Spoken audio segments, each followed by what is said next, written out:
Get ready to listen, learn, and earn CE hours. This podcast features content from an accredited CE activity provided by Colibri Healthcare. Visit elitelearning.com/podcasts for accreditation and disclosure statements and instructions on how you may be able to earn CE credits. Welcome, and thank you for taking time to join us for this 3-part podcast series where healthcare and legal meet. I am Dr. Candace Pierce with Colibri Healthcare. Our goal for this series is to understand what the criminal trial against a nurse in Tennessee means for the practice of professionals within the healthcare system.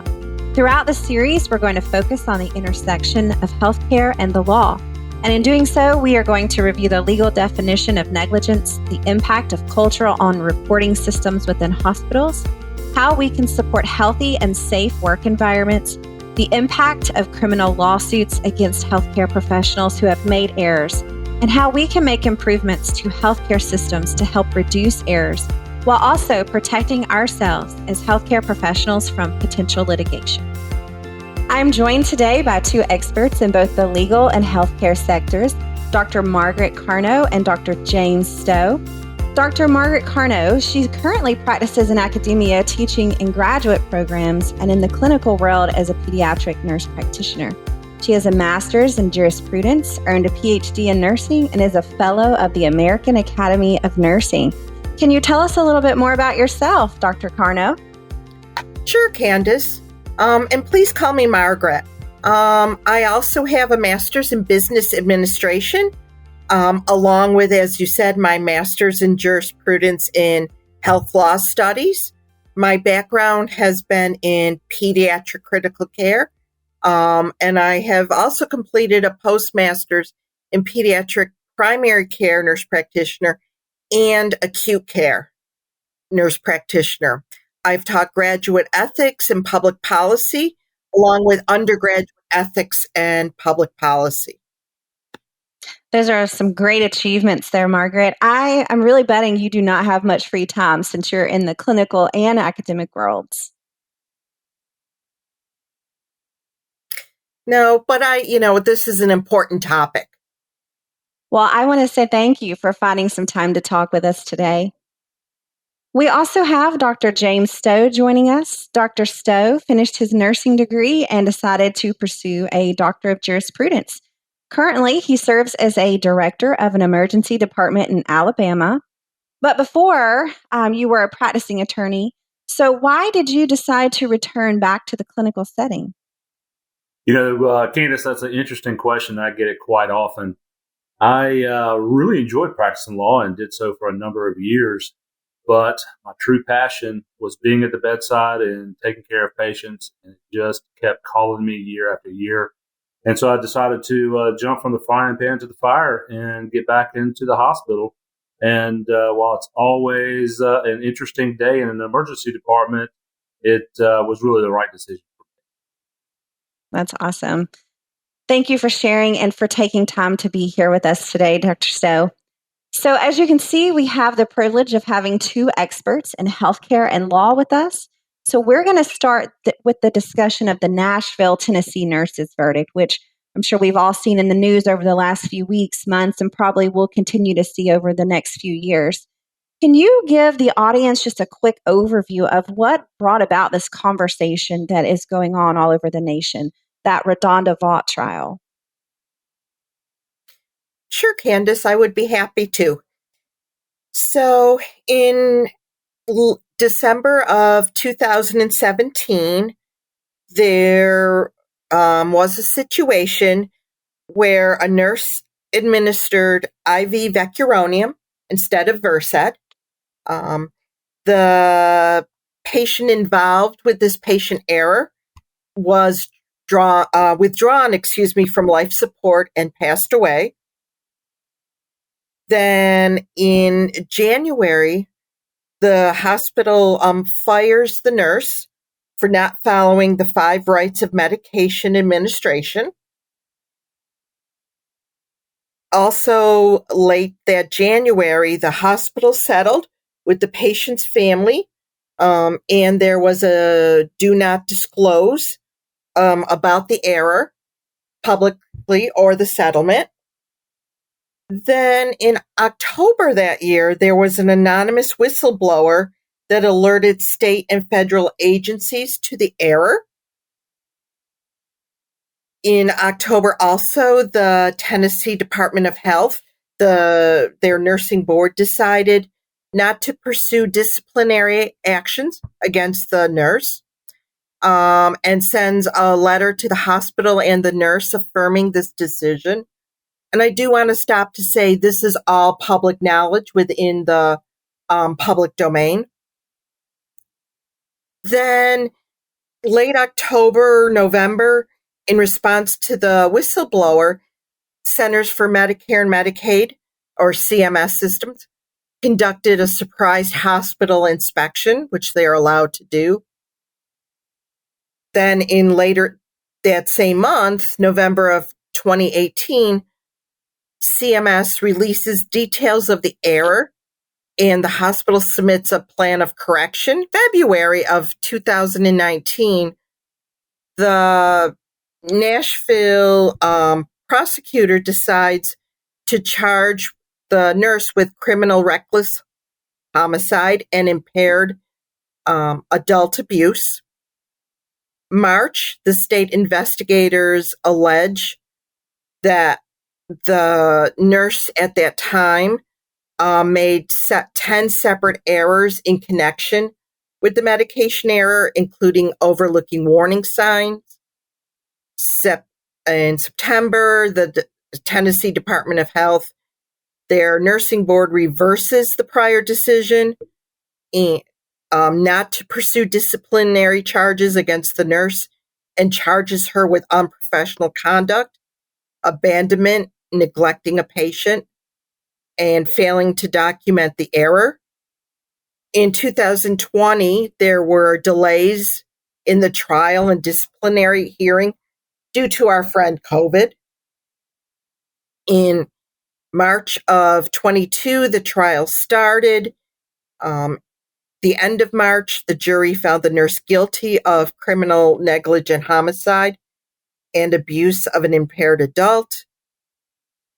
And in May, was given 3 years probation by the jury.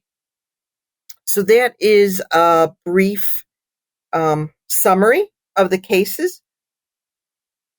I did not know if James wanted to add anything. I think it's interesting. Vanderbilt did not report the error to any state or federal regulators as required by law per a federal investigation. Hospital told the local medical examiner's office that the patient died of natural causes with no mention of vecuronium.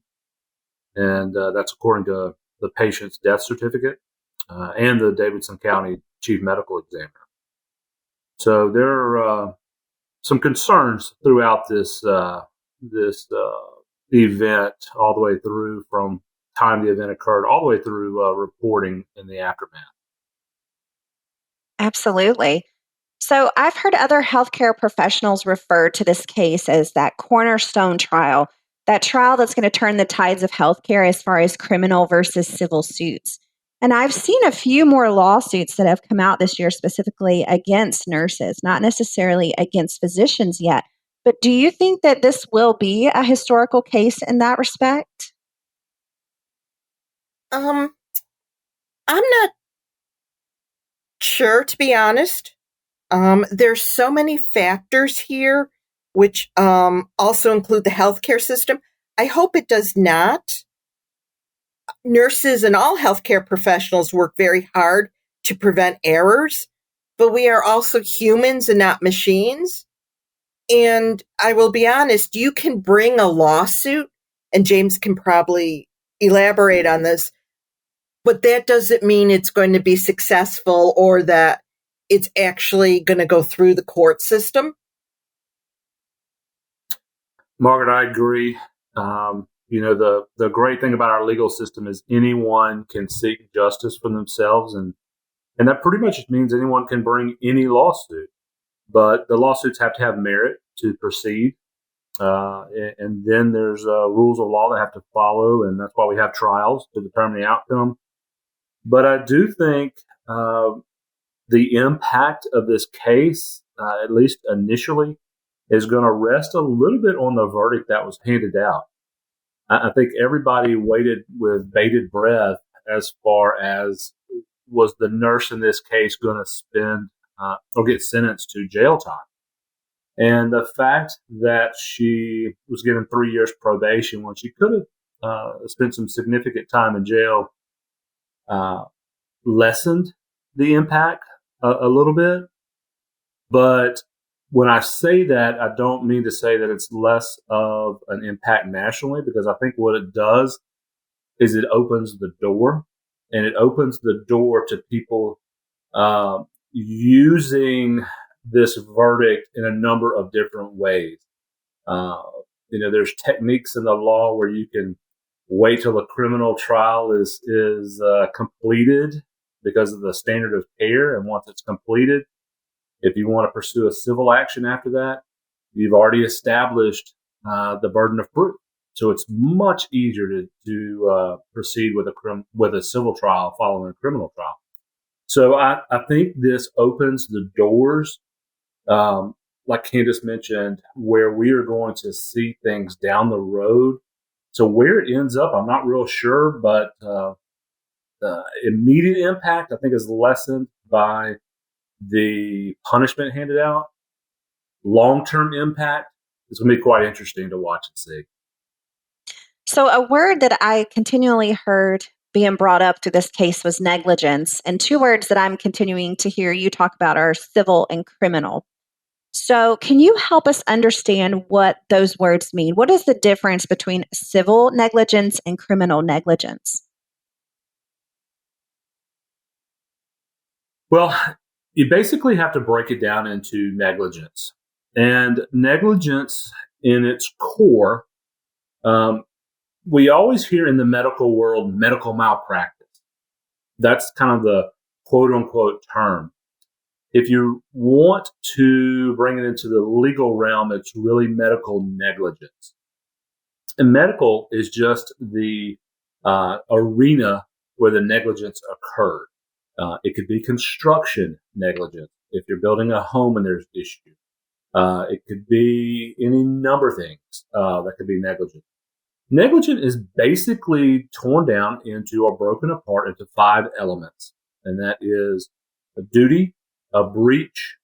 There are 2 elements of causation, and so we'll just call them causation for now because we're not jumping into the particulars that much. And then there's damage.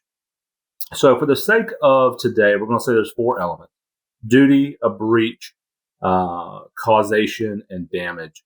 And so from a negligence standpoint, it is duty. Did the nurse in this case have a duty to take care of her patient? And I think that is pretty clear. Obviously, she did. You accept an assignment, you take care of patients, you have a duty to protect, to help heal, and do no harm to those patients. Did the nurse breach that duty?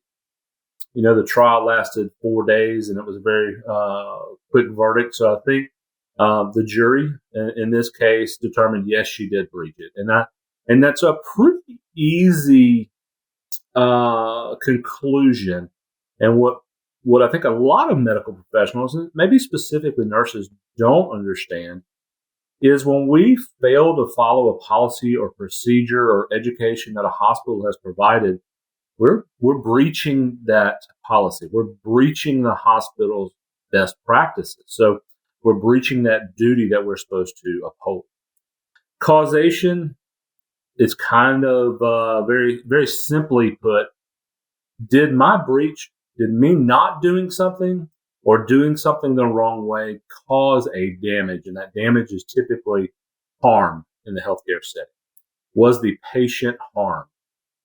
It could be a small harm. It could be life-ending harm, as this case experienced. Taking that negligence into the civil versus criminal world, it's kind of broken down into our criminal laws. Okay, civil versus criminal. Civil is I've been wronged. I'm going to take you to court and basically sue for a wrongdoing. And the difference there is pretty much a burden of proof. In a civil action, you have to have, if you look at the scales of justice, the classic statutes, or even weighing things like in a kitchen on scales. If you just have a little bit, if you feel a little bit more of one side than the other, and if a little bit more, about 51%, then you've met the civil burden of proof. In a criminal trial, criminal negligence means that there are laws that the state or federal government have passed that basically means there's jail time involved in that. And that burden of proof is beyond a reasonable doubt. Now, that doesn't have to mean it has to be 100% sure that they're guilty, but it does mean, for the sake of today's conversation, you need 95% or more percent convinced that that individual was negligent. So civil is basically a punitive lawsuit that is seeking money for a wrongdoing. Criminal, there are federal or state laws that have jail time imposed on those things.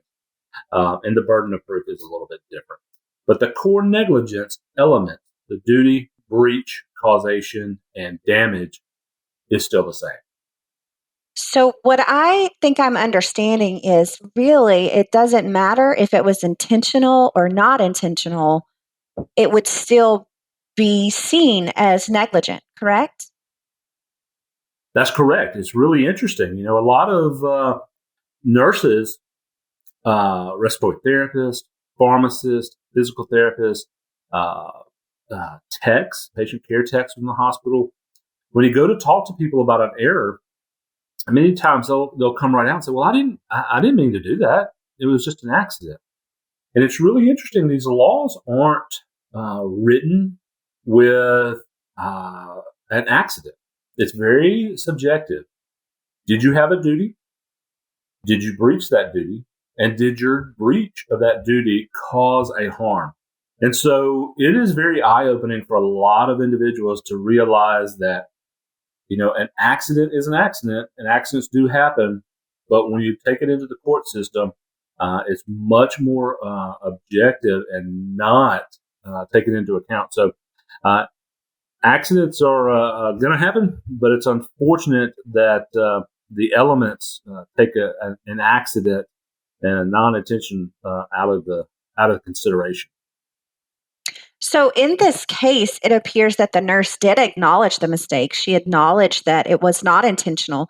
And then she followed those guidelines that were set out with the hospital system she worked for to report it. So Dr. Carno, can you take us a little further into that explanation of negligence, specifically with acknowledgement? So in order for there to be negligence, does there have to be an acknowledgement? And what does that acknowledgement actually mean? Candace, that's a great question. No, there does not have to be an acknowledgement of the negligence. However, there have been some research studies and other data that have demonstrated if a healthcare provider and or healthcare system admits up front that there was an accident, an incident, patients are less likely to sue.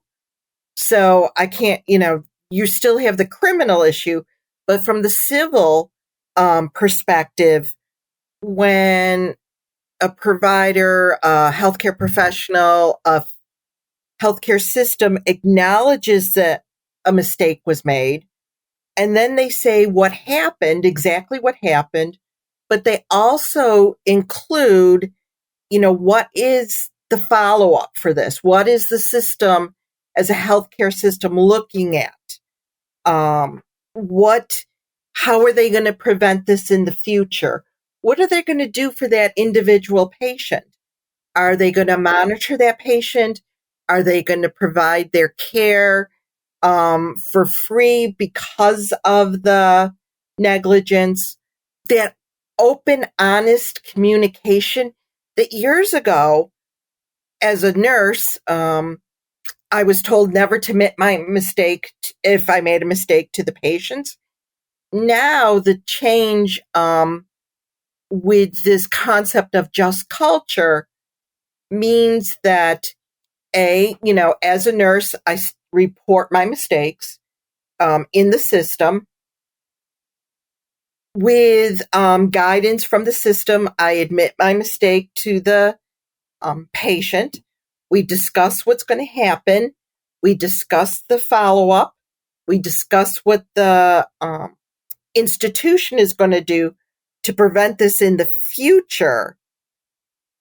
And what studies have shown is that when the healthcare team, healthcare professional is more upfront with the mistake and gives all the information, the patient satisfaction in relationship to the mistake is much higher than if the patient or family has to keep asking questions and feel that they were not told everything that happened, that information is being held back, or that the healthcare team profession is hiding stuff from them.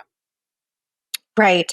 And we know that in this particular case that the nurse she did fill out the incident report. And my understanding, and please correct me if I'm wrong, is that incident report she filled out, was that used in the actual trial? And by her completing this incident report, was that her acknowledgement of the things that she had done incorrectly, which may have led to her losing her license and now having 3 years probation? Yes, the incident report is, if you look for and it's public knowledge, the trial information and the discovery portion of the trial, all that is available for public knowledge. And yes, that incident report was introduced into the trial.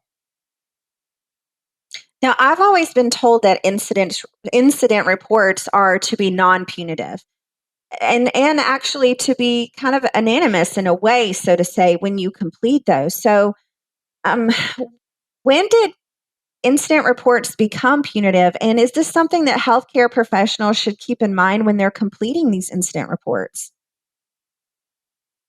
I think for most institutions, they are non-punitive for the most part. And I think when we talk about just culture and incident reporting within the institution, so I'm not talking from a criminal case, but within the institution, that depending upon the incident, the institution can elect to do education, to do other things. Now, that being said, if there was a true disregard for the policies of the hospital, then the hospital has a right to protect the patients in the hospital and fire whatever healthcare provider or professional that is. Because a total disregard or repeated disregards for institutional policies puts everybody at risk, and the hospital system or the healthcare system does have the right to fire that healthcare person. Absolutely. James, do you have any thoughts on incident reports?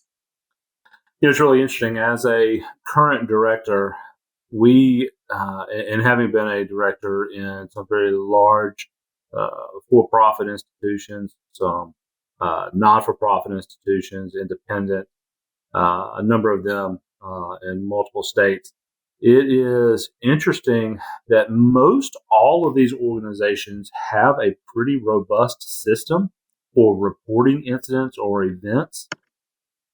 But most everyone also has a process where the receiving director or leadership of that department is to address them.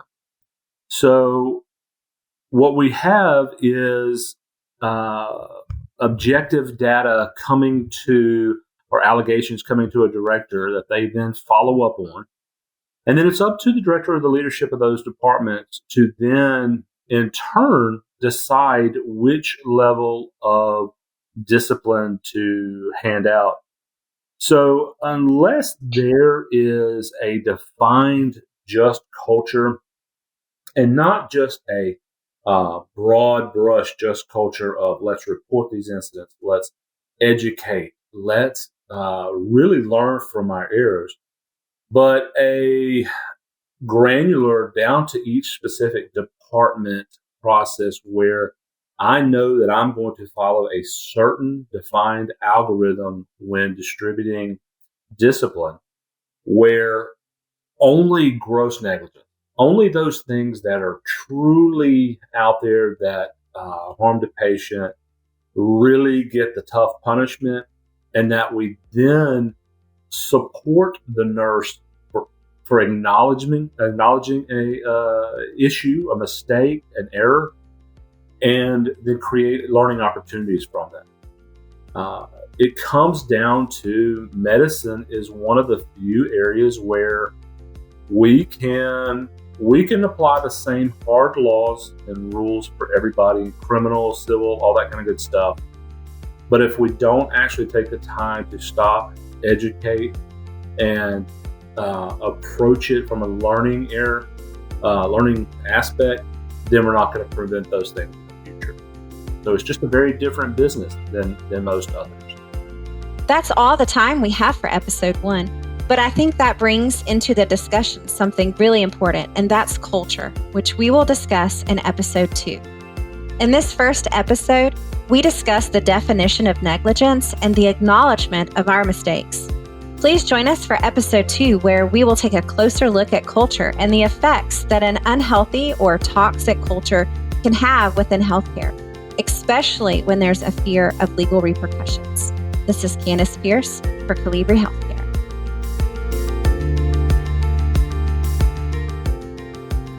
This podcast featured content from an accredited CE activity provided by Colibri Healthcare. Visit elitelearning.com/podcasts for accreditation and disclosure statements and instructions on how you may be able to earn CE credits. Take your learning to the next level by subscribing to more podcasts on compelling healthcare topics.